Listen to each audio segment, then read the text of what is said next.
Podcast is now starting. All attendees are in listen-only mode. Well, welcome everyone to our webinar today. We're going to be talking about how to find, attract, and develop exceptional subcontractors. So it's great to get the team back together here. I'm joined with my two colleagues and partners in a residential contractor services group. My name is Ed Earl, and I'm coming to you from San Diego, beautiful sunny San Diego, California, where I work as an owner's rep, hired by homeowners that are building custom homes, and I serve as a professional advisor for them. I'm also a business coach with these two gentlemen as well, and also direct the operations of our recruiting services, Contractor Staffing Source. So I'll turn it over to Paul. Okay, I've been doing this for, I have to say 35 years, because if I tell 40, it makes me a really old guy. So I just stick with 35 years. I have, let's see, my background, master's in education. I'm not as good as Ed. He's got his, whatever, MBA from Stanford, but it still works. And I'm the founder of all this stuff, and been known Ed for a long time, and David too. And it's a very interesting time we're in, because having done this for 35 years, we're in an unparalleled time, which means incredible opportunity and incredible adversity, which are sort of same sides of the same thing. So anyway, I'm looking forward to it. I think we would offer some a lot of good ideas, and we certainly come with a lot of experience. David? All right, I'm David Luperger, a former full-service building contractor. I'm in Boulder, Colorado. I've been contracting for over 25 years. After writing a book called Managing the Emotional Homeowner, which I'm sure you're all familiar with, started to transition into the coaching and consulting side of business. So do that now with Ed and Paul. And between the three of us, we're talking like 100 years of experience, right? I mean, should I even go there? Way more than I want. Yeah, I was going to say. So a fair amount of experience. And look, I'm just going to say in a very positive way, nothing takes the place of experience. All right. So that's what we try to bring to these webinars. Let me give it back to you, Ed. Thanks, David. So, if I recognize many of the names of the attendees that have attended our past webinars, last year we did a series of webinars and we called them the Pandemic Survival Guide for Residential Contractors. And it's interesting, I was thinking, is really what's happened during this last year is that the residential construction industry not only survived, but we've actually gone to now thriving. I would imagine that probably for most of the people that are on our webinar today, your business is experiencing probably unparalleled growth than you've ever had before. And so with that growth, just like Paul said, comes challenges.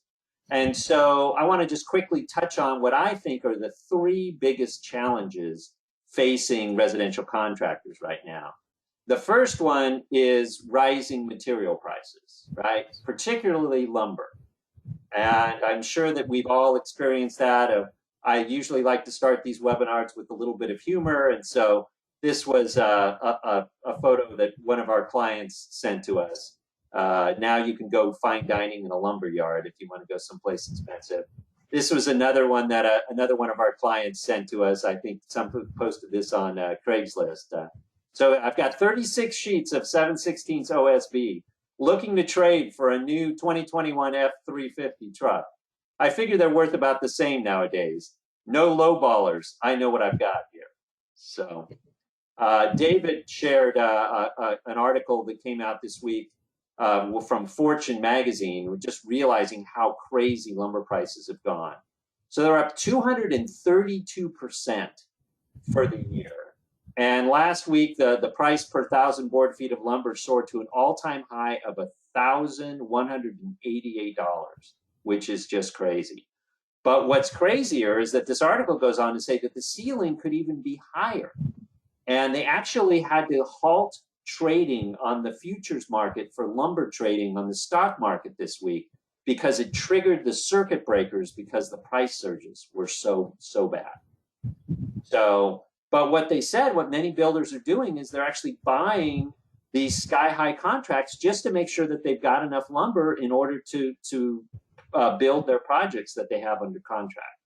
So rising material prices is definitely a big challenge that's facing our industry right now. The second one is finding and hiring qualified employees. Probably, as I said, most of you, if not all of you on this webinar, have seen a great amount of business, and now you're out looking for good qualified employees, and the market has completely changed. You know, a year ago, it was a buyer's market, and contractors could go out and have really great pools of candidates. And we have seen with our recruiting business that has completely changed. And now it's a seller's market, and it's really, really hard to find employees. And one of the problems that's happened, Ed, is in recruiting is that you hired, all your current employees are sort of being paid at last year's wages, right? Right. So let's say you're paying your project manager $100 grand a year, which was really good money a year ago. You got to bring somebody new in at 120, and the guy that's been with you for 5 years is only making 100. That sometimes presents some problems. Yeah. So there's some solutions to this. We're currently recruiting for like 50 contractors between 2 employees and 200, but I can't go into it now. I'll probably have Allie, who's my assistant, give everybody a call here, and we can discuss it individually and how we can actually solve these problems. We've come up with some good solutions, but we don't have time to go in here, so we'll give you a call later. Thanks, Paul. All right, and then the third biggest challenge is attracting quality subcontractors. And that's the subject of our presentation today. You know, as all of the contractors have expanded, they've taken on more and more projects. The amount of subcontractors has not increased, and so it's ever more challenging to be able to attract and retain quality subcontractors. So we're going to cover some specific steps to help you to attract quality subcontractors. So the first tip may seem a little obvious, but sometimes you don't think about it. Join your local trade organizations. Your local NARI group or your BIA group can be a great source for finding good quality subcontractors. And then I'd also mention that even if you don't go to the meetings, if you're a member, there's a list of all the members. Right. And sometimes that list is a good place to start to find some subcontractors you don't know. David, I know you're really active in NARI. Any advice on that end? You know, I always tell contractors, join your local either HBA or NARI, for the simple reason is that better, not only contractors, but better suppliers and tradespeople also join these associations. They know that's where their business is. And you just said, Paul, I can go to the NARI list for Milwaukee, and you can pull up the different trade contractor members. I liked going to the meetings because in an informal setting, you get to meet these folks. They're there to work with you. You can go there to find them. It's one of the best resources I found. Great. All right, so tip number 2 is visit job sites of top builders. So there's a couple of ways that you can do it. The more secretive way is that you literally just go to the job sites and you take photos or take down the names and numbers of the subcontractors on those jobs. It's really, your phone works really good for this. Right, exactly. The little bit more brazen way is that you show up around lunchtime, and when all the workers are out at the lunch truck, you go out there and start talking to them and pass your card out and right. try to solicit them. There's a politically correct way to do this, I think. You never recruit directly. You always say, hey, look you're working on a great job. You're a great guy. I'm sure I know you're happy, but you may know some people who might be looking for a job. Here's my card. So if you know any of your friends that are currently unemployed or looking, please give me a call. All right, so tip number 3, ask your existing subs for referrals. You know, if you've already got a great group of subs, they all know who the best subs are in town. And you can often ask for what are like the overlapping trades, right? So graders oftentimes know good foundation people. Framers know good foundation people too, because once they go to frame the job, if they go and approach the job and all the hardware and the foundation is in the right place, they're like, God, this foundation guy's great. I want to work with him again. Roofers know good framers for the same reasons, and then all of your mechanical trades often know each other as well. So your mechanical sub might know a good electrician, or your plumber knows a good electrician, and so that's another great place to be able to find. Now, I don't know if you're covering this later, but if you're going to cover architects and engineers, is that a later slide? No, that's a good thing to bring up now, Paul. So you can also going to call on architects anyway if you're following some of our marketing plans. So architects also know good subcontractors. Engineers know good subcontractors. So those are two good sources of, like subcontractors. And also you can sort of get 2 for 1, because if you're calling on architects that work from them anyway, a good excuse to call on them is say, look, I really am looking for a good framer or a good HVAC guy. Do you know anybody who might be interested? And that's a good way to start a relationship, maybe with an architect you don't know, or enhance one with you already do. Okay, so let's move on to tip number 4, which is talk to your local supply houses, right? So go to your local plumbing supply house and you can get plumbing referrals, or your local electrical supply house and get electricians. Go to your local lumber yard, and in between your fine dining at the local lumber yard, you can get some referrals to framers and finish carpenters.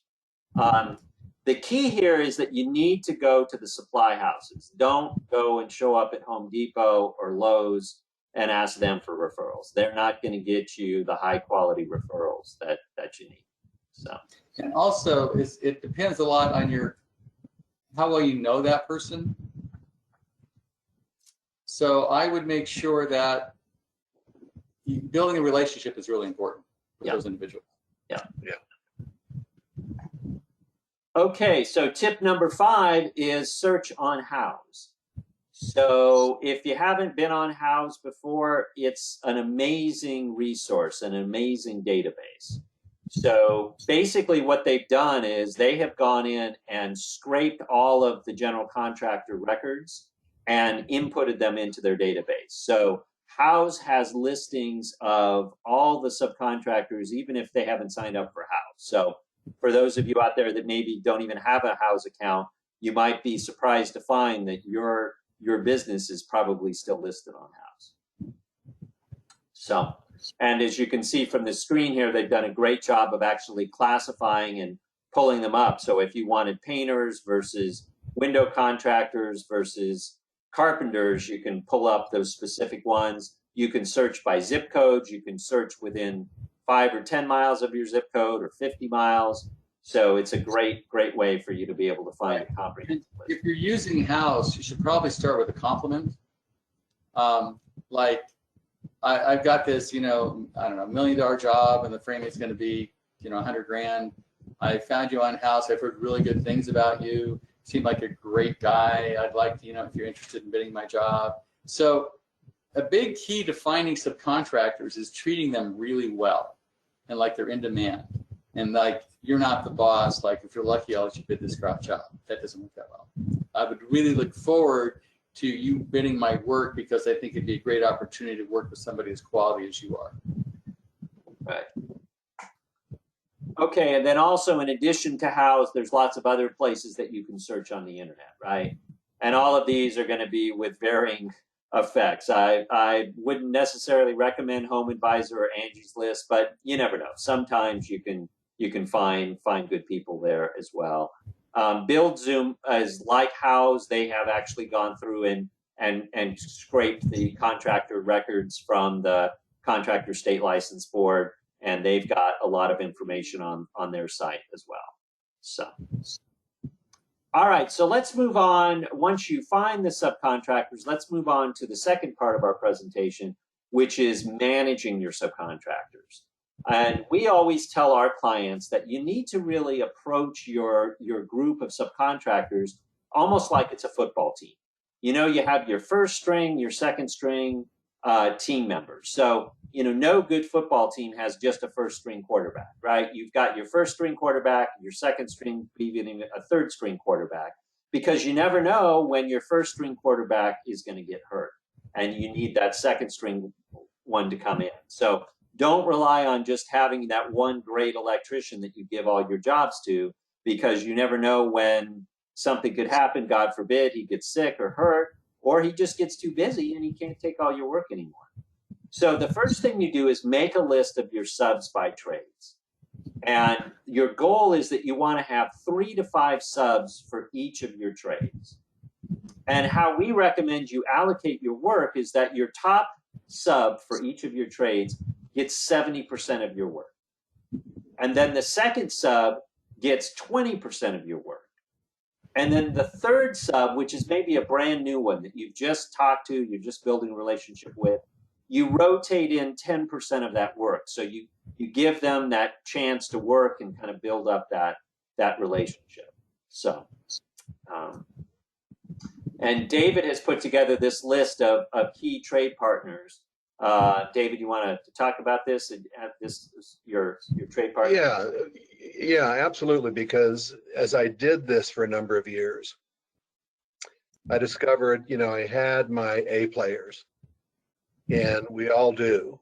And, I'm really thinking I gave a list here, but there's probably 6 or 8 primary trade partners. And I think what contractors are experiencing now is due to demand that even their best trade partners are taking longer to respond to estimates, are taking longer to get to the job site. I hear again and again phone calls not being returned and leaving second message, third message. So I really want to focus on the relationship, and I did this in my own business. Can I just segue to this now? Is this the appropriate place, Ed? Yeah, for the contractor meetings, I'm gonna cover that in a couple slides. All right, so I'm going just a little bit ahead. So I like this A list of really identifying who the A players are. Yeah. Now there is somebody you don't have on there. Guess what that is? Who? Your recruiter. Right? Oh yeah. Right. Right. As one of your contractors. And also it's important, that you obviously treat the people well. And when you call them, I think it's good to have, bait, for lack of a better term, a good job. And they're not, right. What's happened is they don't want to bid work they're not going to get anymore. In the old days, it was actually a competitive situation and people would bid work to get it. Not these days. Unless they're pretty much sure they got the job, they're not even interested because they're already booked. And the rates are going up. I would say, having done this years, during this whole pandemic thing, they've easily gone up 20% across the board in the last year. Hey, look, I have an example. I spoke with my a client in Northern California. Her drywall sub just told her they're going from $3 a sheet to $4.50. Wow. Right. And I have a couple of my clients that have said, the electrician said, you know what, sorry about that, we're going up 20%. And I know I even have a contract with you, but I can't afford to do this because I can't get guys and, sue me, which you're not going to do. Right. So it's pretty crazy out there. Yeah. And I see Elena also made a comment that, besides the increases in prices, it's also that supply chain, right? Windows are back ordered. I just had a Sub-Zero get delivered that got ordered back in November. So the supply chain is just completely disrupted. So it's not bad enough that we've got high prices, but we can't even get them in. I know a guy who's electricians, they can't find the parts to put in the sub box. Right. They can't find the wire. Right. So it's crazy out there. Right. Yeah. All right. So let's move on to part number 3, which is maintaining subcontractor relationships. So number 1, you found them. Number 2, you've developed that relationship. Now, number 3, how do you maintain your subcontractor relationships? So you need to treat your subcontractors just like employees, because that's basically what they are. They are as important, if not more important, than your employees. So a few things to talk about. First is do job walks with your subs while you're bidding the jobs, right? And make sure that you're there with them when you do these job walks, because you're serving 2 purposes. You're not only getting them to make sure that they're giving you an accurate bid for that job, but you're helping to build the relationship with those subcontractors. And that's really, really important. Secondly, many of our clients are actually providing training sessions for their subs. Whether they're actually organizing their own training sessions within their company, or maybe they're working with a local organization like their local NARI group or some trade council to be able to provide that. Sometimes training, like let's say they're using Buildertrend or Co-Construct, whatever. A lot of subcontractors don't want to use it. They go, look, I'm not interested. So you sort of have to sell some of them on why it's better for them. and then integrate with them and send somebody in your office out there, whatever, to help show them how to use Builder, Trender, Co-Constructor, Procore, whatever, so they can see it as an asset to their business. It's just not something they don't want to do. So another thing that you can do is once a month, pick a subcontractor and take them to lunch. So every month you just schedule in your calendar a subcontractor lunch, and that way you can get through 12 subcontractors during the year, and really gives you some quality one-on-one time with that one subcontractor. So another one is to have quarterly meetings with all of your subs and talk about the projects that you have coming up. Share with them your pipeline. Say, hey, we just signed this job or this job here, and this is what we're going to be doing. And then the last suggestion is to, in addition to those monthly one-on-one subcontractor lunches, have a larger, maybe once every 6 months or every year, have a subcontractor appreciation lunch as well. So, but probably the most important thing is to have a biannual trade contractor meeting. And David, I'm going to let you talk about this now. I appreciate that. So people work with people they like. And I know that most of you on the call, you've got these A players and you like these folks, they're subcontractors. So I want to review how to turn that into a preferred relationship. So what I started doing in my own business was twice a year is asking my key trade partner out to breakfast or lunch, not on the job site, not in my office. We would meet, and the idea was to talk about business.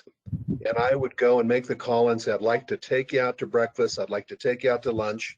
Again, not on the job site. There's too many distractions. Our business is growing. I want a partner that I can grow with. Will you join me for breakfast? They're all going to say yes. You meet for breakfast. And one of the things you want to know, again, if it's your primary A player, how much work have you generated in revenue for them for the previous year or 2 years?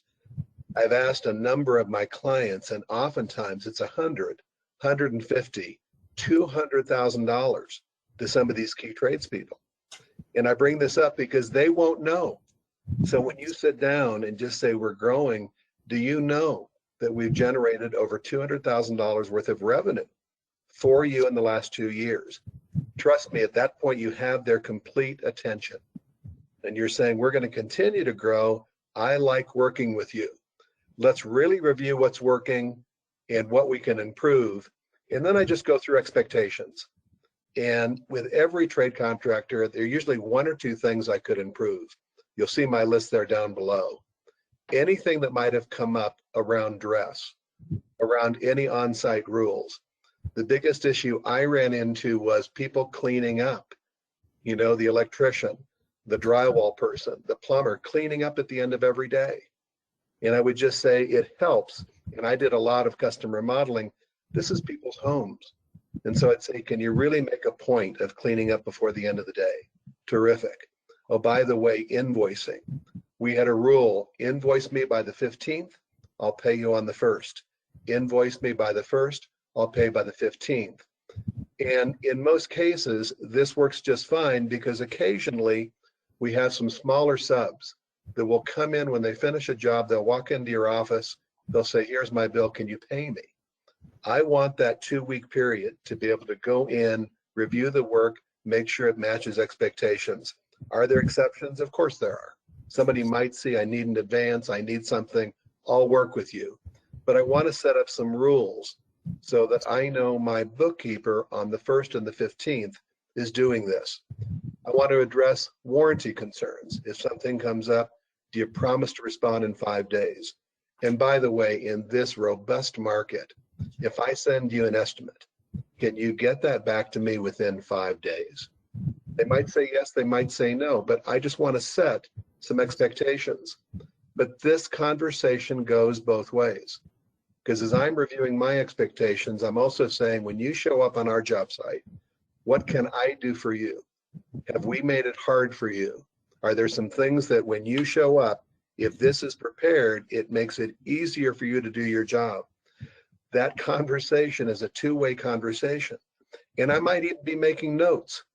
and I'm going to say, I'm going to make some notes because I really want to isolate what we can do better so we both succeed. Get back to the office, put that into a note. I'll send that to them.